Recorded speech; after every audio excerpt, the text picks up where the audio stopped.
بسم الله الرحمن الرحيم نحمده ونصلي ونسلم على رسوله الكريم أما بعد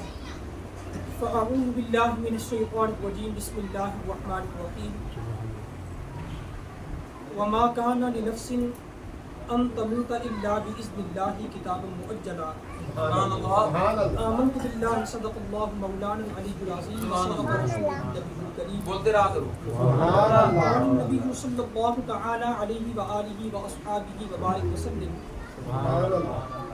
عن عبد الله بن عمرو بن العاص رضي الله تعالى عنهما قال قال النبي صلى الله عليه وآله وسلم تحفة المؤمن الموت صدق رسوله النبي الكريم ونحن على ذلك لمن الشاهدين والشاكرين والحمد لله رب العالمين. تمام حضرات انتہائی ذوق و شوق کے ساتھ محبت کے ساتھ پورے پردور صلی اللہ علیہ وآلہ وسلم کی بارگاہ عالیہ میں درود و سلام کا نذرانہ پیش کیجیے. الصلاۃ والسلام علیک یا سیدی یا حبیب اللہ.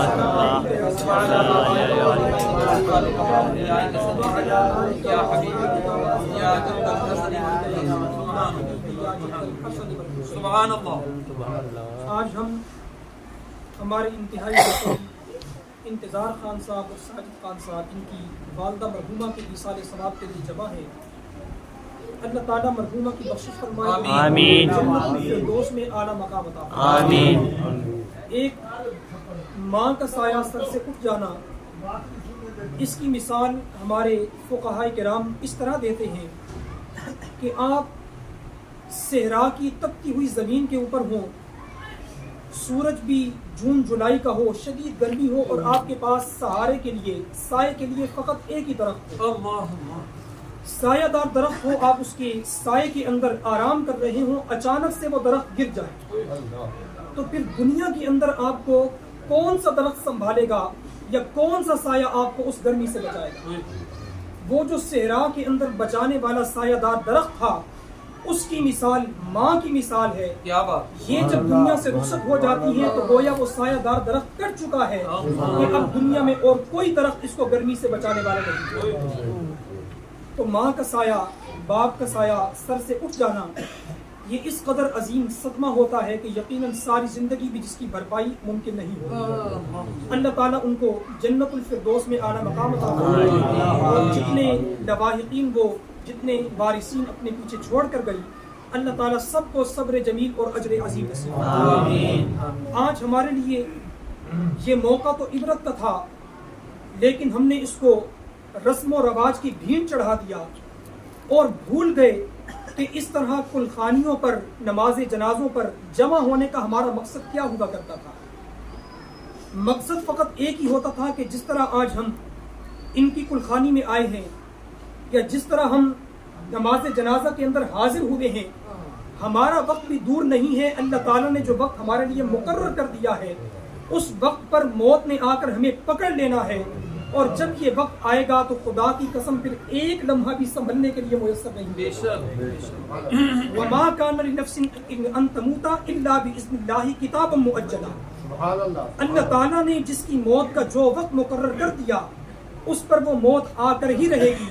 اب دیکھنا یہ ہے کہ کون اس دنیا کے اندر اپنی موت کی تیاری کرتا ہے,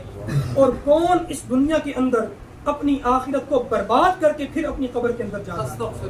یہ دونوں چیزیں اللہ تبارک و تعالیٰ نے انسان کے ہاتھ میں رکھی. حضرت علامہ اقبال نے کتنی خوبصورت بات کی کہ موت کو سمجھے ہے غافل اختتام زندگی, ہے یہ شام زندگی صبح دوام زندگی. کہ موت کو کبھی بھی زندگی کا اختتام نہ سمجھنا. موت فنا ہونے کا نام نہیں ہے کہ انسان مر گیا تو ختم ہو گیا, بالکل فنا ہو گیا. ہے یہ شام زندگی, صبح دوام زندگی. اس دنیا کی زندگی کی شام ہوتی ہے, اور موت کے ذریعے وہ جو ازلی زندگی ہے اور ابدی زندگی ہے, اس زندگی کی ابتدا ہو. یہ زندگی انسان جیسے تیسے گزارے, بالآخر موت ہے, قبر کے اندر جانا ہے. لیکن وہ جو زندگی ہے, اگر آج اچھے اعمال کر لیے تو اللہ تعالیٰ اس زندگی کو آخرت کے اندر سنوار دے گا, اور خدا نخواستہ اس زندگی کو برباد کر دیا تو اللہ تعالیٰ اس زندگی کے اندر جہاں پر موت طلب کرنے پر بھی موت واقع نہیں ہوگی, اللہ تعالیٰ وہاں پر اس زندگی کو برباد کر کے رکھ دے گا۔ اللہ تعالیٰ ہم سب کو ان باتوں کی سمجھنے کی توفیق عطا فرمائے۔ یہ موت جو ہے یہ ایسی حقیقت ہے، ایسی اٹل حقیقت ہے جس سے ہم بالکل غافل ہو چکے۔ حالانکہ معاملہ تو یہ تھا کہ حضور علیہ الصلوۃ والسلام نے ارشاد فرمایا تھا، امام بہقی نے اپنی کتاب شعب الایمان کے اندر روایت کو نقل فرمایا، حضرت عبداللہ بن عمر بن عاص رضی اللہ تعالی عنہما روایت کرتے ہیں کہ حضور علیہ الصلوۃ والسلام فرماتے ہیں کہ موت گھبرانے کی چیز نہیں ہے، تحفۃ المؤمن الموت،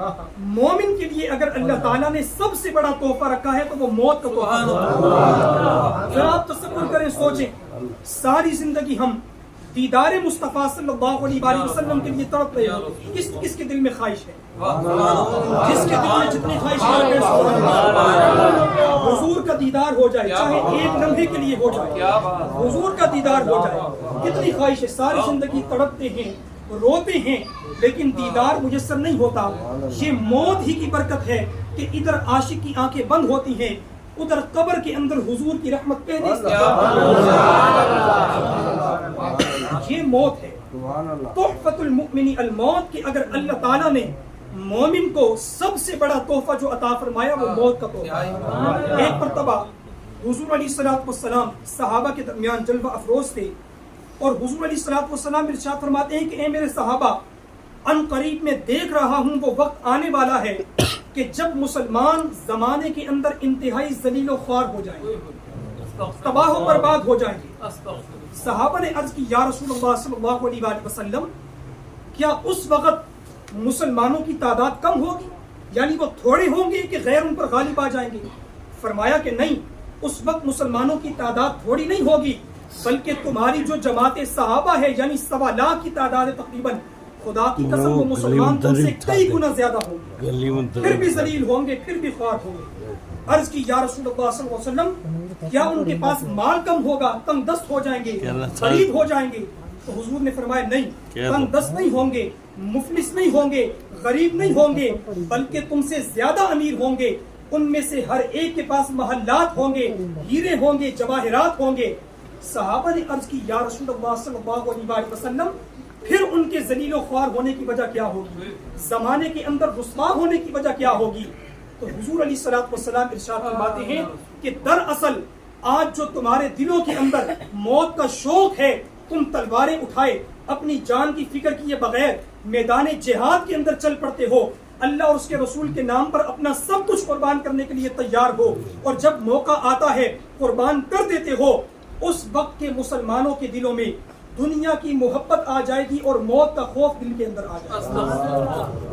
موت کا خوف آ جائے گا۔ حالانکہ موت ڈرنے کی چیز نہیں ہے،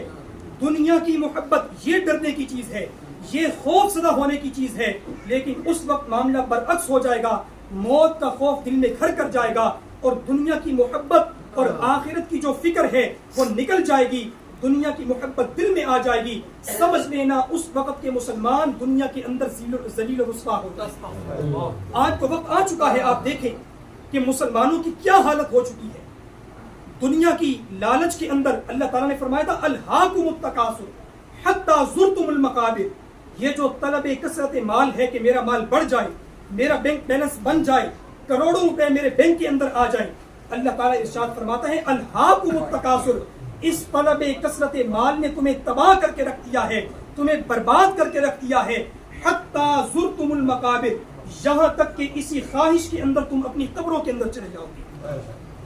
کلا سیعلمون ثم کلا سیعلمون، ان قریب تمہیں سمجھ آ جائے گی، ہرگز نہیں، ان قریب پھر تمہیں سمجھ آ جائے گی، جب تم اپنی آنکھوں سے جہنم کو ابلتا ہوا دیکھو گے، اور تم دیکھو گے جنہوں نے اپنے مال کو جمع کیا اور سام کی طرح اس پر بیٹھے رہے، ان کے قرب و جوار میں غریب نادار بھوکے رہے، پیاسے رہے، ان بدبختوں نے اپنا مال بڑھانے کی کوشش کی، اللہ کی راہ میں خرچ نہ کیا، سیطوقون ما بخلوا به یوم القیامہ، تم دیکھو گے کہ یہی مال ہوگا ان کے گلے کا توق بن کر ان کو گھسیٹتا ہوا جہنم کے اندر لے کر جائے گا۔ الہاکم التکاثر، اس طلب نے تمہیں ختم کر دیا ہے، تمہیں ہلاک کر دیا ہے، تمہیں برباد کر دیا ہے، حتی زرتم المقابر، یہاں تک کہ اس خواہش کو لیتے لیتے تم قبر کے اندر چلے جاؤ گے، لیکن یہ جو تمہاری حرص ہے اور یہ جو تمہاری لالچ ہے، قبر کے اندر جانے کے بعد بھی تمہاری یہ لالچ پوری نہیں،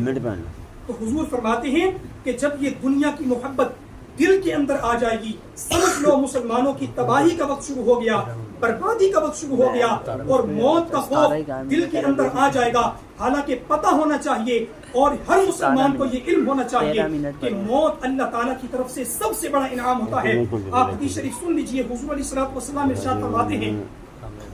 کہ جب تم مردے کو اپنے کندھوں کے اوپر لے کر جا رہے ہو تو یعنی جنازے کے لیے، تو اس وقت جلدی کیا کرو اور اس کی قبر کے اندر دفنا دیا کرو۔ عرض کی یا رسول اللہ کیا وجہ ہے؟ فرمایا کہ اگر خدا نہ خواستہ وہ گناہگار ہے تو جلدی جلدی اس کو اپنے کندھوں سے اتارو اور عذاب النار کے اندر، دوزخ کے عذاب کے اندر اس کو پھینک کے آؤ، گڑھے کو بند کر کے آؤ۔ اور اگر وہ میرا عاشق ہے، نیکوکار ہے، مسلمان ہے، ایمان والا ہے، تو پھر جب تم اس کو لے کر جا رہے ہوتے ہو اور جلدی نہیں کرتے بلکہ آہستہ آہستہ چلتے ہو تو وہ چیخ رہا ہوتا ہے، چلا رہا ہوتا ہے اور کہتا ہے کہ جلدی کرو، جلدی کرو، مجھے میری قبر کے اندر لے کر جاؤ، کیونکہ وہاں پر اللہ تعالیٰ کی رحمت میرا انتظار کر رہی ہے، سبحان اللہ، میری قبر کے اندر حضور کا دیدار میرا انتظار کر رہا ہے۔ ساری زندگی جس دیدار کے لیے میں تڑپ رہا تھا وہ دیدار آج مجھے قبر کے اندر نصیب ہونے والا ہے۔ وہ شاعر نے کیا خوب کہا تھا کہ دل کا شہر بخشش کا طلبگار ہو گیا، ساقی کا نام آتے ہی میں خار ہو گیا، اے موت تیرا شکریہ کہ تیرے ایک بار کے سبب زیر لحد حضور کا دیدار ہو گیا۔ سبحان اللہ، ساری زندگی جس کے لیے تڑپتے تھے وہ دیدار اللہ تعالیٰ نے قیامت کے روز اور قیامت سے بہت پہلے قبر کے اندر ہر مومن کے لیے رکھا ہے۔ ہم اللہ تعالیٰ کی بارگاہ میں دعا کرتے ہیں کہ ہم سب کو اپنی آخرت کی، اپنی موت کی تیاری کرنے کی توفیق عطا فرمائے، اور جن مرحومہ کے لیے آج ہم جمع ہوئے، ہمارے بھائی انتظار صاحب، ان کی والدہ محترمہ، اللہ تعالیٰ ان کی کامل بخشش فرمائے، ان کو جنت الفردوس میں اعلیٰ مقام عطا فرمائے۔ یقیناً جیسے ہم نے بیان کیا بہت بڑا صدمہ ہے، لیکن یاد رکھیں جس طرح یہ صدمہ اللہ تعالیٰ کی طرف سے آتا ہے، اس پر صبر کی توفیق بھی اللہ تعالیٰ ہی کی طرف سے ملتی ہے۔ جس نے صبر کیا وہ کامیاب ہو گیا۔ عربی کا مقولہ ہے من صبر ظفر، جس نے صبر کیا کامیاب ہو گیا، اور جس نے اس پر بے صبری کی اور ناشکری کی اللہ تعالیٰ اس کو ہلاک کر دیتا ہے۔ اللہ تعالیٰ مجھے اور آپ کو، ہم سب کو ان باتوں پر عمل کی توفیق عطا فرمائے۔ وما توفیقی الا باللہ۔ ختم شریف